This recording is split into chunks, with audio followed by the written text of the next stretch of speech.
The financial system has two sets of rules, the ones they teach in school, and the ones wealthy people actually use. For the first time in history, AI is reading those second rules out loud, and making them available to anyone with a smartphone. I want to show you 5 specific strategies that top wealth managers use for high net worth clients, that AI tools can now implement for someone earning $45,000 a year. Alright, let's dive into the first secret the wealthy have used for decades to protect and grow their fortunes: tax loss harvesting. It sounds complex, but the core idea is surprisingly simple. Whenever you sell an investment for a profit, the government wants a piece of that pie in the form of capital gains tax. This can be a significant drag on your portfolio's growth over time. Tax loss harvesting is a strategy to legally minimize that tax bill. It involves selling an investment that has lost value. You then use that loss to cancel out or offset the taxable gains from your profitable investments. The goal isn't to lose money, it's to turn an unfortunate paper loss into a tangible tax benefit, keeping more of your money invested and working for you. Let's make this real with an example. Imagine you have a small portfolio, say $5,000. This year, you sold some shares of stock A and made a $500 profit. Great, but now you have a $500 taxable gain. At the same time, you notice that your investment in an ETF, let's call it ETF B, is down by $500. Using tax loss harvesting, you would sell ETF B to harvest that $500 loss. You can then use that loss to completely offset your $500 gain from stock A. Your net taxable gain becomes zero. You just legally wiped out a tax bill, allowing you to reinvest that money instead of sending it to the IRS. Now there's a crucial rule you must know: the wash sale rule. The IRS won't let you claim the loss if you buy back the same or a substantially identical investment within 30 days before or after the sale. This prevents people from selling and immediately rebuying just to create a tax deduction. So, if you sell ETF B, you have to wait 31 days to buy it back. This is where AI changes the game. Manually tracking all this, the gains, the losses, the wash sale rule, is a massive headache. It's why this strategy was historically reserved for those who could afford expensive accountants. But today, AI-powered robo-advisors like Betterment and Wealthfront do it all for you, automatically. Their algorithms constantly scan your portfolio for opportunities to harvest losses. When they sell an investment, they immediately replace it with a similar but not identical one to keep your portfolio's allocation on track without violating the wash sale rule. This powerful strategy is now accessible for accounts as small as a few $100s. That brings us to secret 2. Asset location. This is different from asset E, which is about you own. Asset is about you own it. It's the art of placing your investments in the right type of account to maximize tax efficiency. You generally have 2 main types of accounts: tax-advantaged, like a 401k, or a Roth IRA, and taxable brokerage accounts. They have very different tax rules, and where you hold your assets can matter just as much as which assets you hold. Here's the general rule of thumb. You want to place your less tax-efficient investments, those that generate a lot of regular taxable income, like bonds or high-dividend stocks, inside your tax-advantaged accounts. In a 401k or traditional IRA, their income and growth are tax-deferred, meaning you don't pay taxes until you withdraw in retirement. In a Roth IRA, it's even better. The growth is completely tax-free.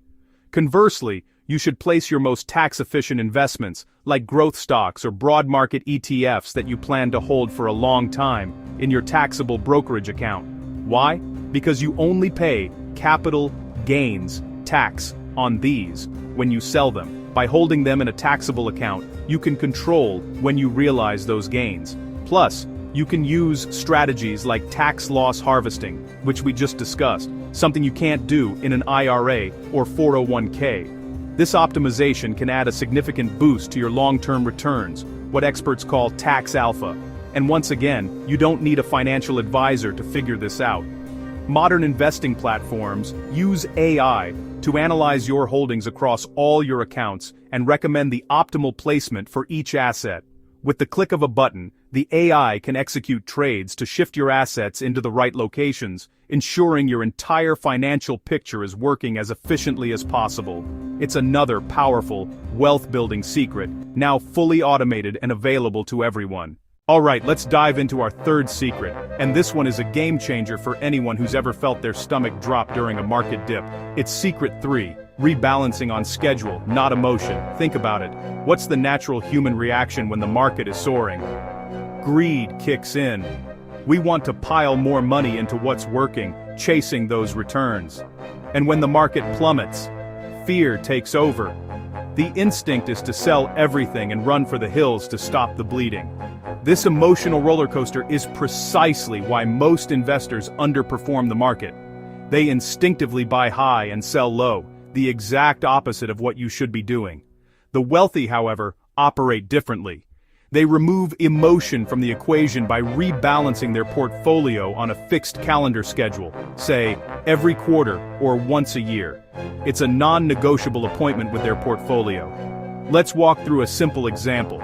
Imagine you start with a classic 60-40 portfolio, 60% in stocks and 40% in bonds. Now let's say stocks have a fantastic year, and your stock allocation grows, while your bonds stay relatively flat. Your portfolio might drift to become 70% stocks and 30% bonds. You're now taking on more risk than you originally planned. A scheduled rebalance forces you to sell some of those high-flying stocks, locking in profits, and buy more bonds to get back to your 60-40 target.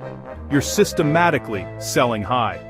Conversely, if stocks have a terrible year and your allocation drops to 50-50, you're now underweight in stocks and likely missing out on a potential recovery. Your scheduled rebalance would force you to sell some of your stable bonds and buy stocks while they are on sale. You're systematically buying low. This disciplined, unemotional process is a cornerstone of long-term wealth building. Now in the past, this required discipline and manual calculations, but today, this powerful strategy is no longer exclusive. AI-powered robo-advisors and modern brokerage platforms can enforce this for you automatically. You set your target allocation and your rebalancing frequency, and the algorithm does the rest. It monitors your portfolio and executes the trades needed to keep you on track 24/7 without a single pang of fear or greed. It's like having a disciplined portfolio manager working for you for a fraction of the cost. This brings us to our next point, which might surprise you. Secret 4. They hold boring assets too. When we think of wealthy investors, we often picture high-stakes bets on the next big thing, but the reality is far more, well, boring.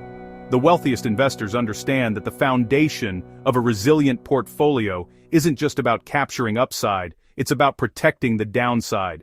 They keep a significant portion of their wealth in stable, unexciting assets. Think of these boring assets like high-quality bonds, cash, and blue-chip dividend stocks as the ballast in a ship. They won't make you a millionaire overnight. Their job is to keep the ship steady when the stormy seas of market volatility hit. When your high-growth tech stocks are down 30%, these stable assets are what prevent your entire portfolio from sinking. They provide stability, generate predictable income, and give you the dry powder, the available cash, to buy more growth assets when they go on sale during a downturn. Without this anchor, a portfolio is just a speculative gamble, not a long-term wealth-building machine. Let's apply this to the world of crypto, a perfect example of a high-risk, high-reward asset. You might see headlines about people going all in on a new coin, but for sophisticated investors, that's a fantasy. Their crypto allocation is typically a small, carefully considered slice of their overall portfolio, usually in the range of 5% to 15% at the absolute most. It's a strategic bet, not a desperate lottery ticket. They're not risking their financial stability on it, they're allocating a small portion they can afford to lose, in the hopes of capturing outsized returns. Putting 80% of your net worth into crypto isn't a wealth strategy, it's a trip to the casino. The real secret is balancing those exciting bets with a healthy dose of boring, reliable assets. Secret 5, they pay for information, then deploy it slowly. Now this is the one that truly changes everything. For decades, the single greatest advantage the wealthy had wasn't just their capital, it was their access to an exclusive information pipeline. Think about it, while the average person was reading yesterday's news, institutional investors were plugged into real-time data streams from services like the Bloomberg terminal, which costs over $20,000 per year, per user. They had teams of analysts creating bespoke research reports, and they paid for private briefings that gave them insights days or even weeks before the public ever caught on. This wasn't just an edge, it was a completely different game, played on a field that was tilted steeply in their favor. The cost of entry for this level of information was a massive, insurmountable wall for almost everyone else. And what did they do with this fire hose of elite information? They moved slowly. This might sound counterintuitive, but wealthy people don't rush.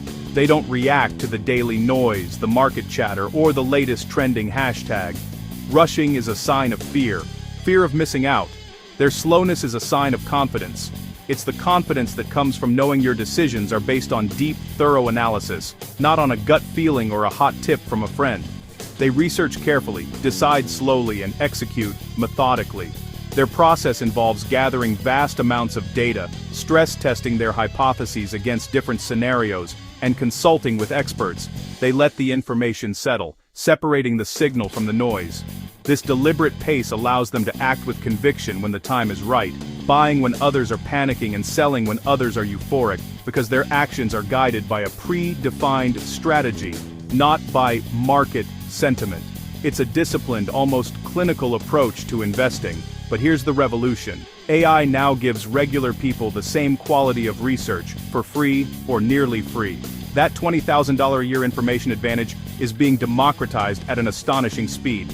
Modern AI platforms can now scan and synthesize thousands of documents in seconds, earnings call transcripts, SEC filings, analyst reports, and global news. They can identify trends, flag risks, and summarize complex financial data into plain English. What once required a team of Ivy League analysts can now be done by an algorithm on your laptop. You can set up sophisticated alerts that notify you not just about price changes, but about shifts in fundamental metrics, like a company's debt-to-equity ratio or a change in institutional ownership. You can ask an AI chatbot to compare the valuation of two competitors based on their latest quarterly reports and get a detailed answer in less than a minute. The only remaining edge the wealthy had was access to information. It was the moat around their castle, the secret that justified the high fees of their exclusive wealth managers. It was the fundamental barrier that kept the two rulebooks for money, one for them, one for us, firmly in place. This information asymmetry was the bedrock of the old financial order. That edge is gone. The moat has been drained. The wall has been torn down. For the first time in history, the tools for institutional-grade analysis are available to anyone with an internet connection. The playing field is finally being leveled. The question is no longer about access, it's about action. With this power at your fingertips, you can now adopt the same methodical, data-driven approach that has built fortunes for generations. You can research like a professional, analyze like a quant, and execute with the same calculated patience. The final secret is out. This is the most important thing I can tell you on this channel. You don't need more money to get started. You need better information. Subscribe. Every week I bring you the information. And tell me in the comments, which of these 5 secrets are you going to implement first?